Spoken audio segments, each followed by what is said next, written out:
supposed to do that. You're just not supposed to. Absolutely. Those are for soldiers. Yeah. And you're not soldiers.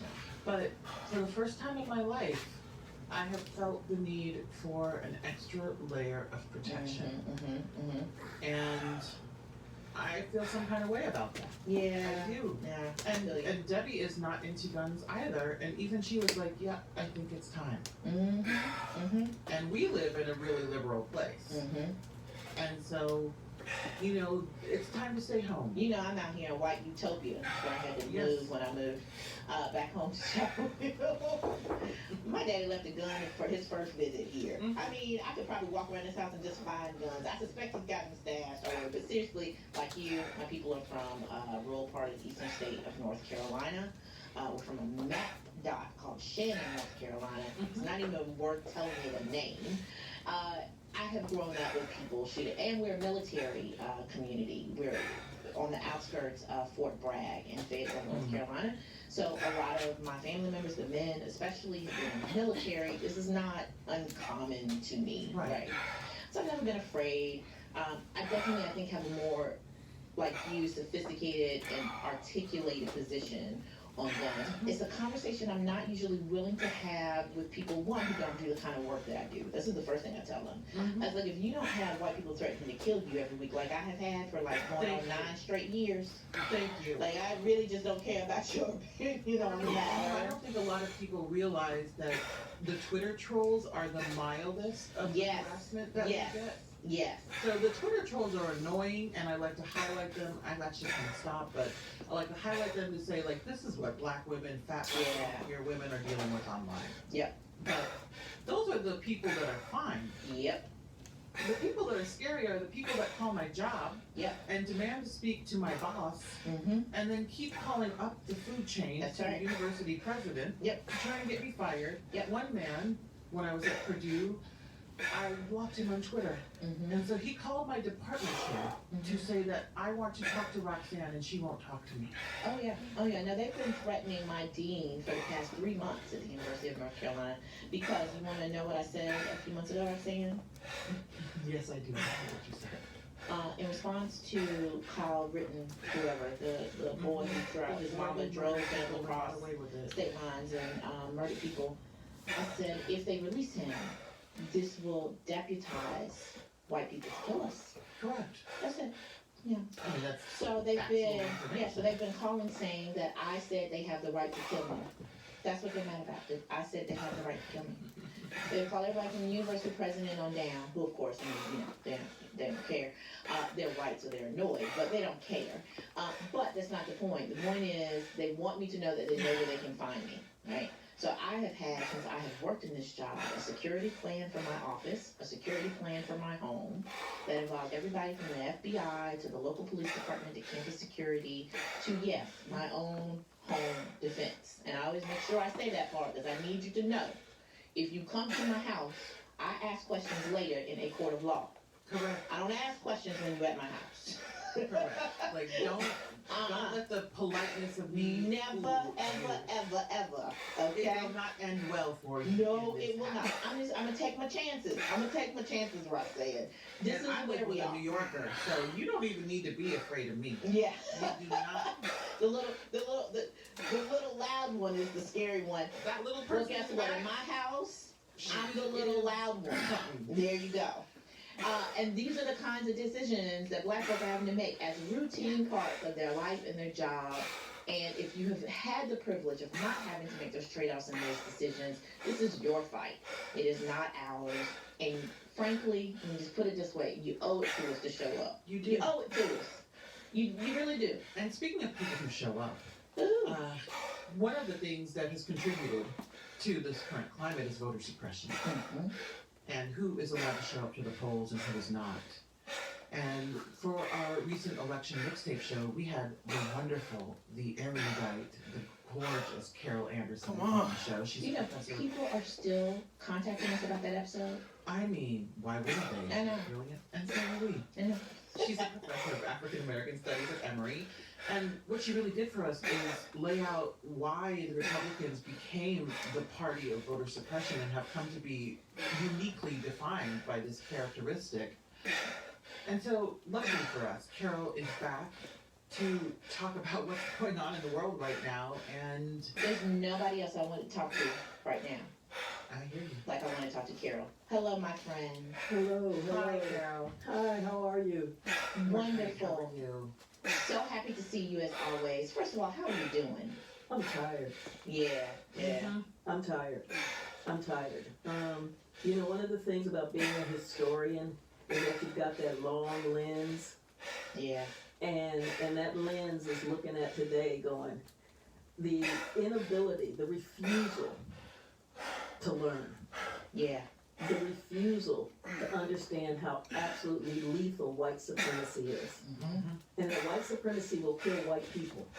I mean, when Thank you you. look at the Civil War, hundreds of thousands dead for the right to own black people. White supremacy is lethal. White supremacy after the Civil War killed white Republicans because white Republicans believed that black men had the right to vote. Yeah. And so you had the red shirts and the Ku Klux Klan going around killing not only black people, but white Republicans to terrorize them, to get them to back off the idea of a multiracial democracy. Yeah. Yeah. So we were talking at the beginning of the show about how much this is just such a direct retribution of us for electing Barack Obama. And I also have to think about how Barack Obama's election is now bracketed on the other side by Kamala Harris's ascent, and I think assumption by everybody involved that she will be president one day, and how much of this is designed to terrorize us out of that reality. Can you help draw a line for us about the role that terror has always played in routine politics during moments like this? Because so many people are acting like this is either unknown, as you said earlier, it's willful ignorance on a lot of their parts, but terror would feel new to people who haven't been paying attention. But this is routine politics in these moments in history, right? The role of terrorizing people.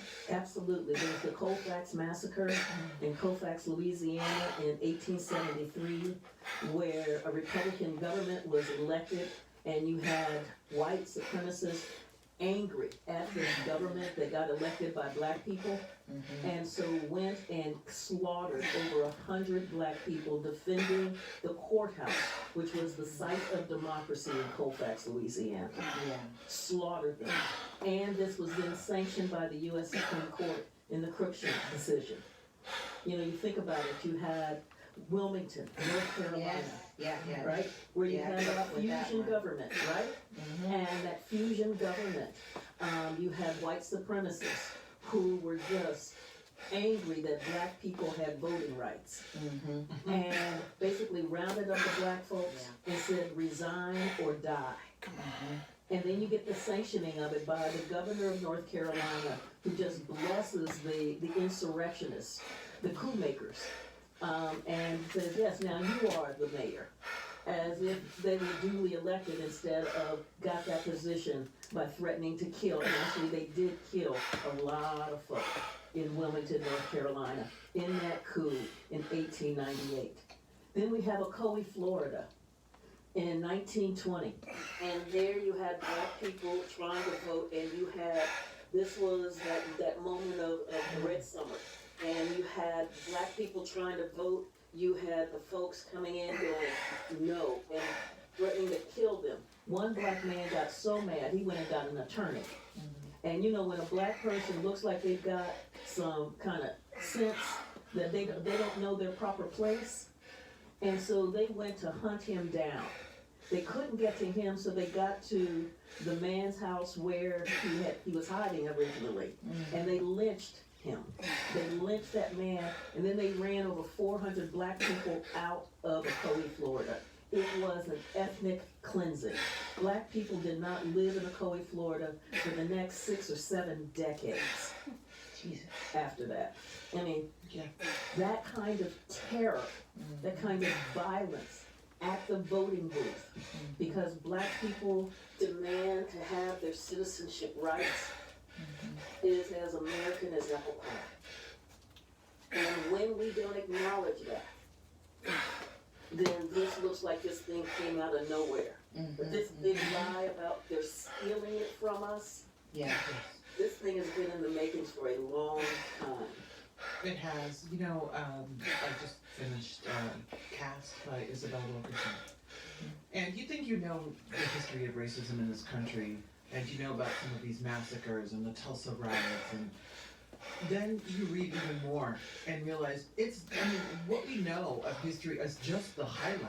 Yeah, there's no bottom. There is no bottom. She has a section on lynching, and the cruelty, the sadism of white people is breathtaking. And we're seeing it play out now, too. Like, that they will willingly believe this nonsense about stealing the vote. It's interesting, and this is all going to be an essay that people are going to read soon, but contradiction means nothing to these people.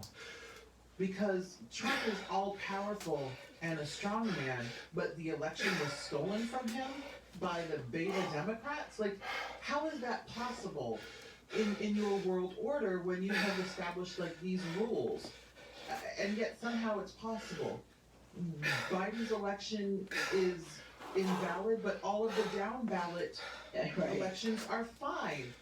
And you start to think you're crazy, that you're losing your mind, because it's so plainly ridiculous. Like, there's no ambiguity about how stupid this is.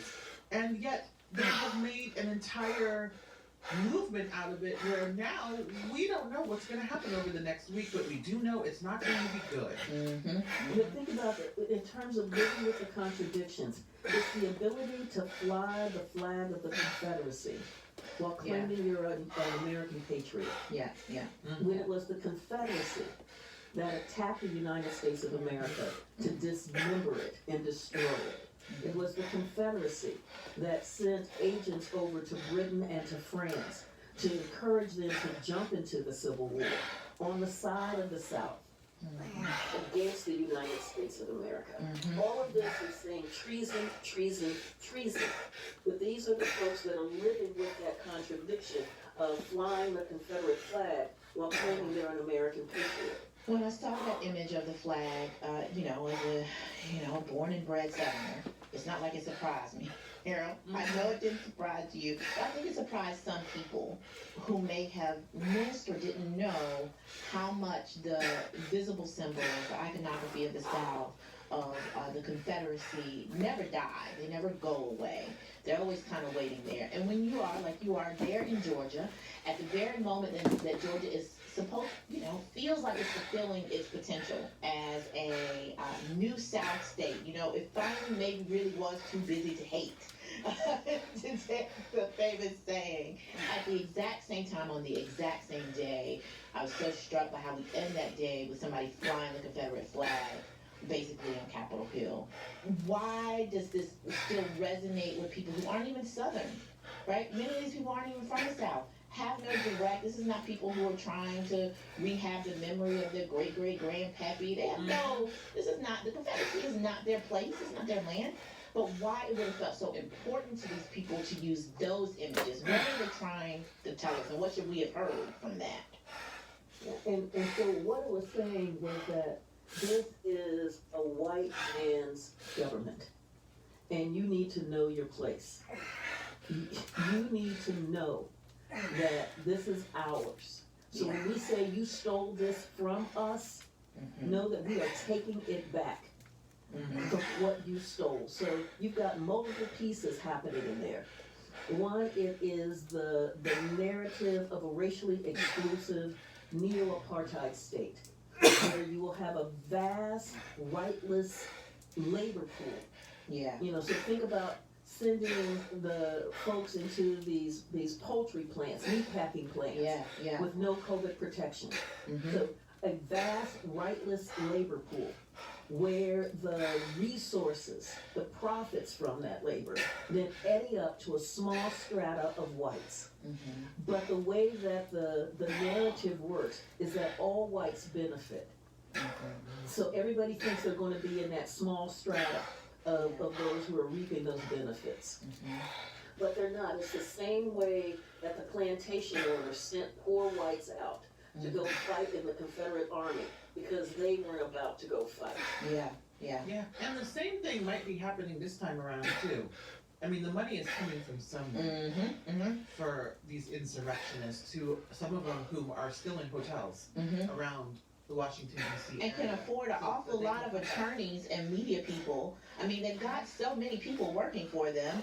I can go, who's paying for all of the apparatus? Yeah. Right, but I don't want us to belabor under the impression that this is a working class movement, because it absolutely is not.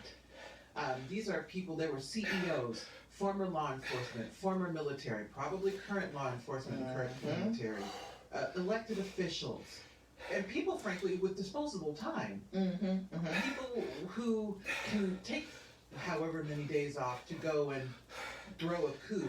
The father of 5 who's the stay-at-home father because his wife is a physician. I mean, it blows my mind, because all along people have liked to believe that racism was a sort of redneck thing. And any of us who look at exit polling and statistical data about the Trump demographics recognize that these are upper middle class people, and it always has. That has always been his base, and it always will be. Part of the security blanket or comfort blanket that this society uses is to define white supremacy as being poor whites only. Right. As defining white supremacy as being the kind of bastion of those that whites have just pushed aside. When in fact it is embodied in, so as you said, in the 2016 election, the average income for a Trump supporter was $70,000. And that is significantly more. About the median wage. Yeah. And so that begins to tell you something. I think what it's saying is that there is this scarcity sense in that community, that there's only so much going around in terms of resources in the United States.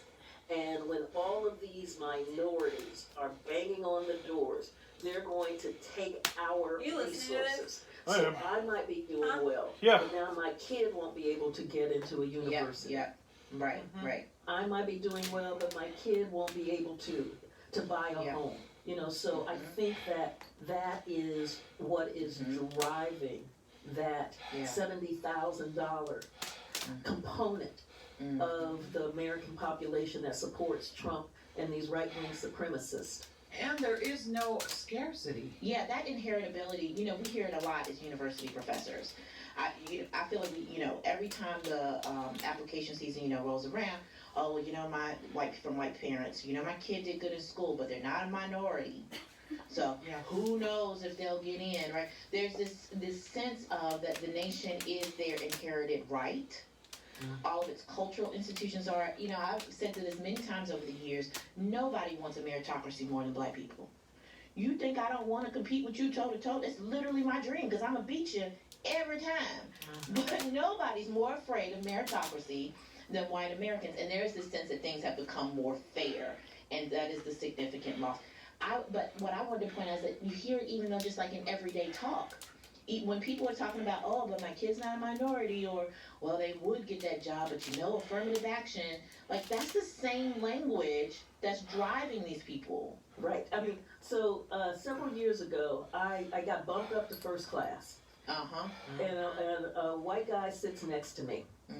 And before I can get my headphones on, he starts talking about he was there interviewing to be a partner in the firm. He says, but I'm not going to get it because they're going to pick some minority or some Red woman. Nail replica, 5/16 by 7 CRS. Because as he's ordering drinks, just knocking them back, right? Grade I'm thinking, you're 8, not gonna get it 1/4-inch bolt. You were doing that. Because you're drunk.